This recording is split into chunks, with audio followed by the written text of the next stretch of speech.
শুভ দুপুর বন্ধুরা। তো আমার আরেকটি ছোট ব্লগে তোমাদের অনেক অনেক স্বাগত।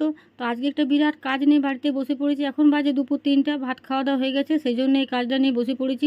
সেই কাজ নিয়ে তো ধানে কাপাসে বলে না, এটা আজকে কিন্তু কাজটা আমাদের সেই রকমই চলছে। তো এটা একটা মাটির উনান বাড়িতে ছিল, এই উনানটা কিন্তু অনেক দিন জ্বালানো হয়নি, তো আজকে জ্বালাবার চেষ্টা করছি। তো জ্বালানো যাচ্ছে না, দেখো কোনো ক্রমে জ্বালিয়েছি। আরেকটা এটা মাটির খোলা, তার উপর চাপিয়ে দিয়েছি।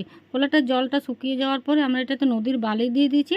আর নদীর বালি দিয়ে কাঁচা কিছু বাদাম বাড়িতে অনেক দিন ছিল, একজন দিয়েছিল, সেই বাদামগুলো আজকে ভাজানোর চেষ্টা করছি। তো এইভাবে দেখো বালির উপর নেড়ে নেড়ে কুচির সাহায্যে ভাজতে হয়। তো আমরা কিন্তু দোকানে দেখেছি, এখনও বাড়িতে কোনোদিন ট্রাই করিনি, আজকে কিন্তু ট্রাই করছি। এই যে দেখো উনানও কিন্তু নড়ছে, কোনো ক্রমে আমরা ঠিক জানি না ভাজতে। তো যাই হোক চেষ্টা করছি, নিশ্চয়ই হবে আশা করি শেষ পর্যন্ত। তো চলো পেপারের উপর এইগুলো এইভাবে তুলে তুলে রাখতে হবে।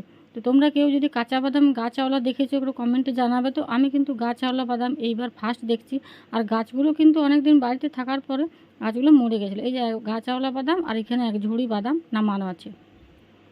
যাই হোক তোমাদের যদি আমার ভিডিওগুলো তোমার একটু ভালো লাগে তো একটা লাইক করে দিও, আর জানাবে আমার ভিডিওগুলো তোমাদের কেমন লাগছে।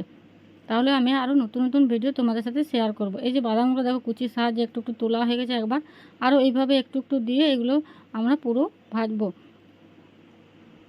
এটা আরেকবার দিচ্ছি, দেখো কিছু কিছু দিয়ে এটা এরকম করে ভাজা হবে। তোমরা কেউ এরকমভাবে বাড়িতে বাদাম বা ছোলা ভেজেছো? ছোলাও এরকমভাবে ভাজা যায়।